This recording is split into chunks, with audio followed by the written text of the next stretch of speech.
Hello friends, welcome back to my YouTube channel Study Career Point. I hope you all are doing well. So start करते हैं हमारी आज की class से। तो देखिए आज हम लोग यहाँ पर 8th चैप्टर करने वाले हैं ज्योग्राफी की 6th क्लास का। देखिए 6th क्लास के 7 चैप्टर तक मैंने आप लोगों को करा दिए हैं। आज 8th चैप्टर हम लोग यहाँ पर करेंगे जो 6th क्लास का लास्ट चैप्टर है। इसके बाद आपकी 7th क्लास स्टार्ट हो जाएगी। तो देखिए काफ़ी इंपॉर्टेंट टॉपिक है ये सीटेट के एग्ज़ाम के लिए, क्योंकि यहाँ से हर बार एक क्वेश्चन आया हुआ है। भारत, जलवायु, वनस्पति और वन्य प्राणी। तो देखिए काफ़ी अच्छे नोट्स आप लोगों के लिए मैं यहाँ पर तैयार करके लेकर के आई हूँ। काफ़ी इंटरेस्ट के साथ चीज़ों को देखेंगे। तो देखिए स्टार्ट करते हैं हमारी आज की क्लास से। इसके अलावा देखिए बात करें जो हिस्ट्री और पॉलिटी है, देखिए इसकी क्लासेस भी चल रही हैं, तो इन क्लासेस को भी आप देख सकते हैं मेरे चैनल पे जा करके। इसके अलावा जो प्रीवियस के क्वेश्चन पेपर हैं उनकी सीरीज़ भी चल रही है, तो ये सीरीज़ भी ज़रूर देखिए, क्योंकि अगर आप नोट्स अच्छे से तैयार कर रहे हैं तो आपको पता चलेगा कि एग्जाम में किस तरीके के क्वेश्चंस आए हुए हैं। तो इसलिए देखिए प्रीवियस के क्वेश्चन पेपर भी कंटिन्यूसली क्लासेस आपकी हो रही हैं, तो इन क्लासेस को भी ज़रूर देखिए। स्टार्ट करते हैं हमारी आज की क्लास से। तो देखिए फर्स्ट पॉइंट यहाँ पर है मौसम। देखिए मौसम क्या होता है? मौसम वायुमंडल में दिन प्रतिदिन होने वाला परिवर्तन है। इसमें तापमान, वर्षा तथा सूर्य की विकिरण इत्यादि शामिल हैं। अगर हम एग्जाम्पल देखें तो देखिए मौसम कभी ठंडा या कभी गर्म होता है, कभी कभी आसमान में बादल छा जाते हैं तो कभी वर्षा होती है। अब देखिए ये क्या है, ये वायुमंडल में जो चेंजेस होते हैं, ठीक है, जो परिवर्तन होते हैं वो क्या होते हैं, इसको ही क्या कहा जाता है? मौसम कहा जाता है। अब देखिए मौसम प्रमुख होते हैं, काफ़ी तरीके के मौसम यहाँ पर होते हैं। देखिए भारत में प्रमुख मौसम होते हैं कौन कौन से? देखिए जो पहला आता है वो होता है दिसंबर से लेकर के फरवरी का, जो आने वाला है, जिसको हम ठंडा मौसम कहते हैं, सर्दी। इसके अलावा देखिए मार्च से मई तक कौन सा होता है? गर्म मौसम होता है, जिसको हम गर्मी कहते हैं। जून से लेकर के सितंबर तक दक्षिण पश्चिम, देखिए ये ध्यान रखना है आपको, दक्षिण पश्चिम मानसून का मौसम होता है, जिसको हम वर्षा कहते हैं, ठीक है। और लास्ट कौन सा होता है? तो देखिए अक्टूबर और नवंबर में मानसून के लौटने का समय होता है, जिसको हम शरद ऋतु कहते हैं। तो देखिए ये मौसम के टाइप हैं जो हमारे यहाँ भारत में होते हैं। अब देखिए नेक्स्ट पॉइंट यहाँ पर है शीत ऋतु किसको कहा जाता है? तो देखिए शीत ऋतु कब होती है? ठंडे मौसम में सूर्य की सीधी किरणें नहीं पड़ती हैं। देखिए जब ठंड का मौसम होता है तो जो सूर्य की किरणें होती हैं वो सीधे हमारी पृथ्वी पर नहीं पड़ती हैं, जिसके परिणाम स्वरूप उत्तर भारत का तापमान जो होता है वो कम हो जाता है, जिसकी वजह से शीत ऋतु होती है, ठीक है। अगर हम नेक्स्ट बात करें तो देखिए ग्रीष्म ऋतु। ग्रीष्म ऋतु गर्मी के मौसम में सूर्य की किरणें अधिकतर सीधी पड़ती हैं। देखिए जो गर्मी का मौसम होता है उसमें जो सूर्य की किरणें होती हैं वो पृथ्वी पर सीधी पड़ती हैं, इसलिए तापमान बहुत अधिक हो जाता है। दिन के समय गर्म और सूक्ष्म पवन चलती हैं, जिनको हम लू कहते हैं, ठीक है। अगर नेक्स्ट बात करें देखिए दक्षिण पश्चिम का मानसून या फिर वर्षा का मानसून। तो देखिए यह मानसून के आने तथा आगे बढ़ने का मौसम है। इस समय पवन बंगाल की खाड़ी और अरब सागर से स्थल की ओर बहती हैं। तो देखिए ये जो टाइम होता है ये क्या होता है? ये मानसून के आने या फिर आगे बढ़ने का मौसम होता है। इस समय देखिए जो पवन होती है वो बंगाल की खाड़ी और अरब सागर से स्थल की ओर बहती है, इसलिए क्या होता है, ये जो पवनें होती हैं ये पहाड़ों से टकराती हैं और फिर वर्षा होती है, ठीक है। नेक्स्ट पॉइंट पर चलते हैं। देखिए नेक्स्ट मानसून के लौटने का समय, जिसको हम बोलते हैं शरद ऋतु। इस समय पवन स्थल भागों से लौटकर बंगाल की खाड़ी की ओर बहती हैं। यह मानसून के लौटने का मौसम होता है। भारत के दक्षिणी भागों विशेषकर कि तमिलनाडु और आंध्र प्रदेश में, देखिए हम बात करें तमिलनाडु और आंध्र प्रदेश की, इस मौसम में वर्षा होती है। तो देखिए जब मौसम के लौटने का समय होता है, जिसको हम शरद ऋतु कहते हैं, तो इस मौसम में जो दक्षिणी भाग है, भारत के जो दक्षिणी भाग है, विशेषकर कौन से? तमिलनाडु और आंध्र प्रदेश, यहाँ पर इस मौसम में वर्षा होती है, ठीक है। नेक्स्ट चलते हैं देखिए जलवायु। बात करते हैं जलवायु की। तो देखिए किसी स्थान पर अनेक वर्षों में मापी गई मौसम की औसत दशा को जलवायु कहा जाता है। देखिए अनेक वर्षों में मापी गई मौसम की औसत दशा को क्या कहा जाता है? जलवायु कहते हैं। भारत की जलवायु को मोटे तौर पर मानसूनी जलवायु भी कहा जाता है, ठीक है। जो भारत की जलवायु होती है उसको मानसूनी जलवायु भी कहते हैं। अब देखिए मानसूनी जलवायु, मानसून जो शब्द है वो अरबी भाषा के मौसम से लिया गया है। किससे? मौसम से लिया गया है, जिसका अर्थ होता है मौसम। तो देखिए मानसून शब्द अरबी भाषा के किस शब्द से? मौसम शब्द से लिया गया है, जिसका अर्थ होता है मौसम। नेक्स्ट पॉइंट है भारत की स्थिति उष्ण कटिबंध में होने के कारण अधिकतर वर्षा मानसूनी पवन से होती है। भारत में कृषि वर्षा पर ही निर्भर करती है। देखिए जो भारत की स्थिति है वो उष्ण कटिबंध में होने के कारण क्या होता है, यहाँ पर अधिकतर वर्षा जो होती है वो मानसूनी पवनों से होती है।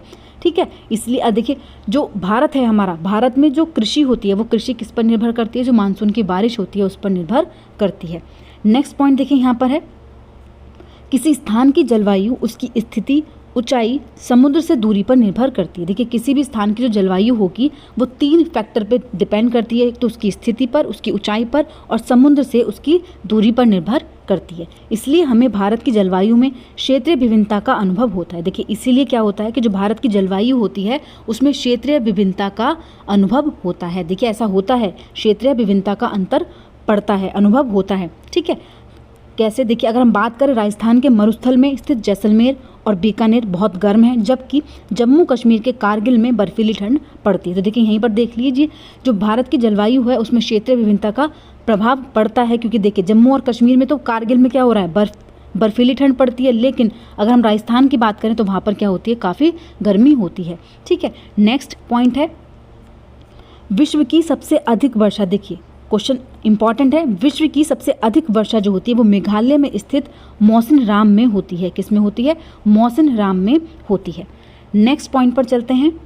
देखिए यहाँ से स्टार्ट होता है आपका वनस्पति का, प्राकृतिक वनस्पति किसको कहा जाता है, प्राकृतिक वनस्पति क्या होती हैं। तो देखिए हम अपने चारों तरफ विभिन्न प्रकार का पादप जीवन देखते हैं।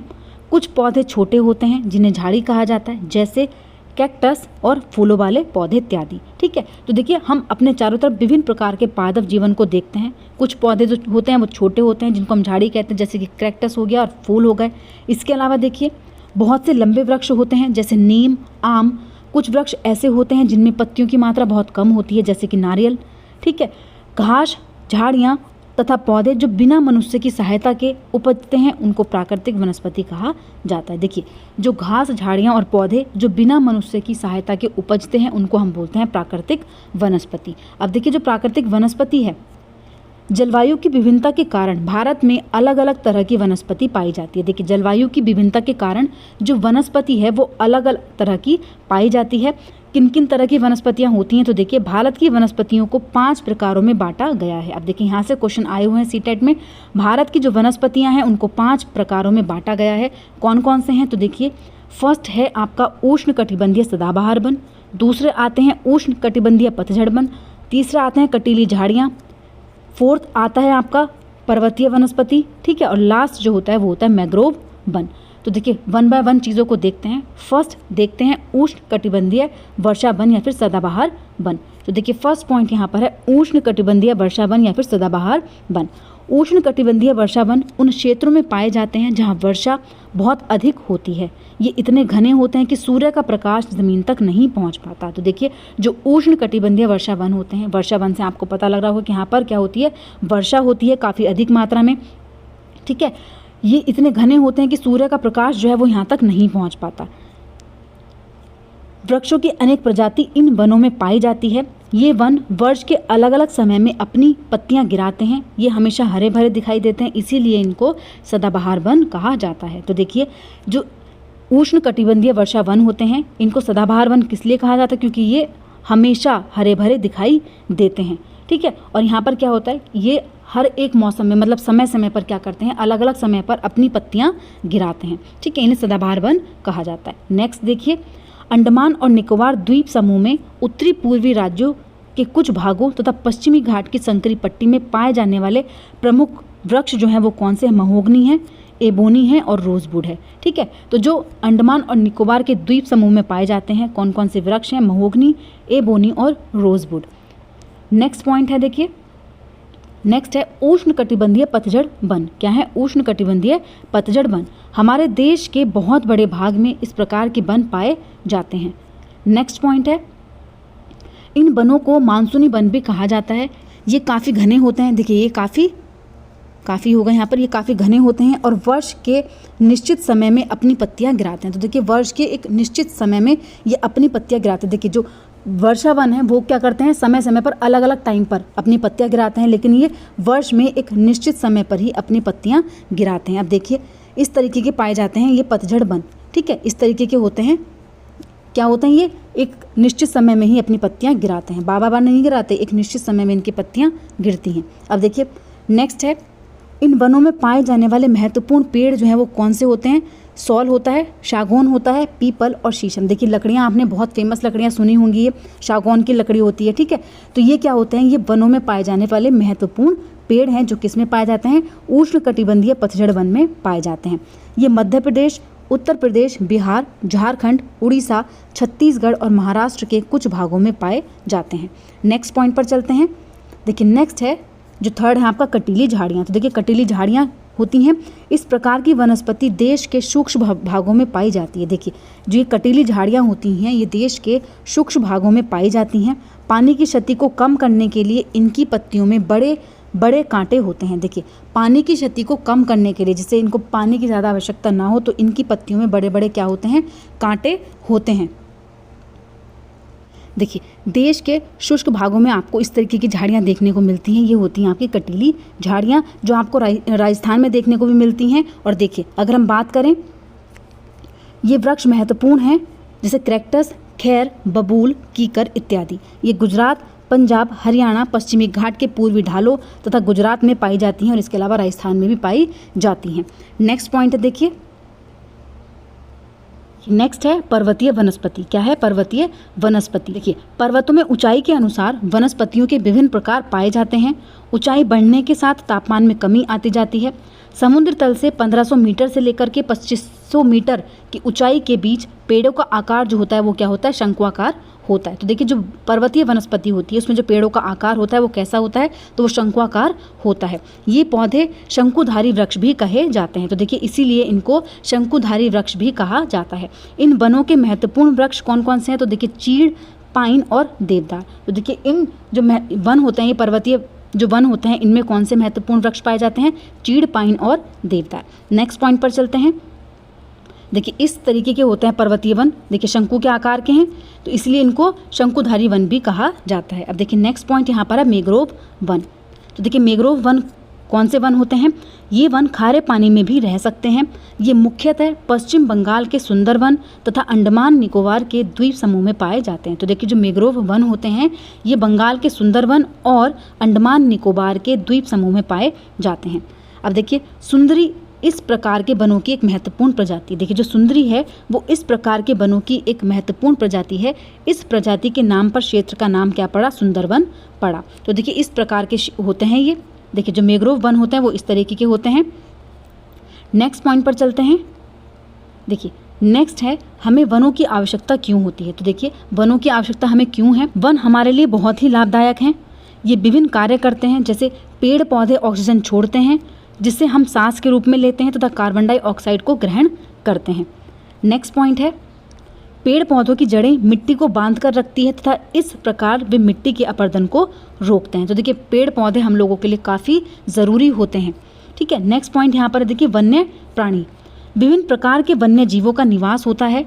वनों में जंतुओं की हजारों प्रजातियां तथा बड़ी संख्या में विभिन्न प्रकार के उभयचरों, सरीसृपों, पक्षियों, स्तनधारियों, कीटों तथा कृमियों का निवास होता है। तो देखिए जो वन्य प्राणी हैं, विभिन्न प्रकार के वन्य जीवों का निवास होता है। काफ़ी प्रजातियां हैं बड़ी संख्या में जो हमारे भारत में पाई जाती हैं। इसके अलावा देखिए अगर हम बात करें पशु की, तो ये तो आप लोगों को पता होगा कि बाघ जो है वो क्या है? हमारा राष्ट्रीय पशु है। गुजरात के गिर वन में एशियाई शेरों का निवास है। देखिए अगर हम गुजरात के गिर वन, जो गिर नेशनल पार्क है, वहाँ पर जो एशियाई शेर होते हैं उनका निवास स्थान है। हाथी और एक सींग वाले गैंडे कहाँ पर? असम में पाए जाते हैं। असम के जंगलों में घूमते हैं। इसके अलावा देखिए हाथी केरल और कर्नाटक में भी मिलते हैं। इसके अलावा जो जंगली बकरी, हिम तेंदुआ, भालू होते हैं ये हिमालय के क्षेत्र में पाए जाते हैं। भारत में पक्षियों की भी ऐसी ही प्रचुरता है। देखिए जो पक्षी हैं, जिस तरीके से यहाँ पर जंतु हैं वैसे ही क्या है? पक्षियों की भी प्रचुरता है। मोर जो है देखिए वो हमारा राष्ट्रीय पक्षी है। बहुत सारे राष्ट्रीय उद्यान हैं जो पक्षियों को उनका प्राकृतिक निवास प्रदान करते हैं। तो देखिए जिस तरीके से जो जानवर हैं, जानवरों के लिए, जो जंतु हैं उनके लिए निवास स्थान है, उसी तरीके से जो पक्षी हैं उनके लिए भी प्राकृतिक निवास प्रदान किए गए हैं। वनों के कटने और जानवरों के शिकार के कारण भारत में पाए जाने वाले वन्य जीवों की प्रजातियां तेजी से घट रही हैं। देखिए हम वनों को काट रहे हैं तो जो जानवर हैं वो क्या हो रहे हैं? वो शहर की तरफ पलायन कर रहे हैं ना। अगर वो चीज़ें शहर में आएंगी तो लोग उनका शिकार करेंगे, उनको मारेंगे। तो क्या हो रहा है कि वन कट रहे हैं, जानवर इधर उधर भाग रहे हैं, प्यासे मर रहे हैं ना, तो वो चीज़ क्या हो गई, उनको खाना पीना नहीं मिल रहा है। तो वनों के कटने और जानवरों के शिकार के कारण जो भारत है, भारत में कई प्रजातियां ऐसी हैं जो तेज़ी से घट रही हैं और बहुत सी तो ऐसी हैं जो समाप्त भी हो चुकी हैं। तो देखिए काफ़ी प्रजातियां ऐसी हैं जो लुप्त भी हो चुकी हैं। प्रत्येक वर्ष हम लोग अक्टूबर के पहले सप्ताह को वन्य जीव सप्ताह के रूप में मानते हैं। तो देखिए पूछा जा सकता है आपसे कि वन्य जीव सप्ताह कब मनाया जाता है, तो अक्टूबर के पहले सप्ताह में मनाया जाता है। देखिए आज का चैप्टर आपका यहीं पर कंप्लीट होता है। जितनी भी इंपॉर्टेंट चीज़ें इस चैप्टर से हो सकती थी वो सारी मैंने आपको कराई है। कोई भी ऐसा पॉइंट नहीं है जो एग्जाम में आया हो मैंने आप लोगों को ना कराया हो। जितने भी प्रीवियस ईयर के क्वेश्चन पेपर हैं उनको देख करके ही मैं आप लोगों के लिए नोट्स तैयार करती हूँ कि कोई भी जो चीज़ है वो आप लोगों की नहीं रहनी चाहिए। ठीक है, तो देखिए ये आपकी थ्योरी की बात हो गई है। थ्योरी अच्छे से पढ़ते रहिए, जो पुरानी क्लासेस हैं उनको रिकॉल करते रहिए। इसके अलावा जो प्रीवियस ईयर के क्वेश्चन पेपर हैं उनको भी साथ साथ लगाते रहिए। आपको पता चलेगा कि क्वेश्चंस कहाँ से आए हुए हैं एग्जाम में। ठीक है, तो अपनी तैयारी को बेहतर करते रहिए। आज की क्लास आपकी यहीं पर कंप्लीट होती है। अगर आपको मेरी क्लास अच्छी लगी हो तो प्लीज़ मेरे चैनल को लाइक करें, सब्सक्राइब करें और शेयर करें। ऐसी ही और वीडियोज़ के लिए मेरे चैनल पर बने रहिए। Thank you.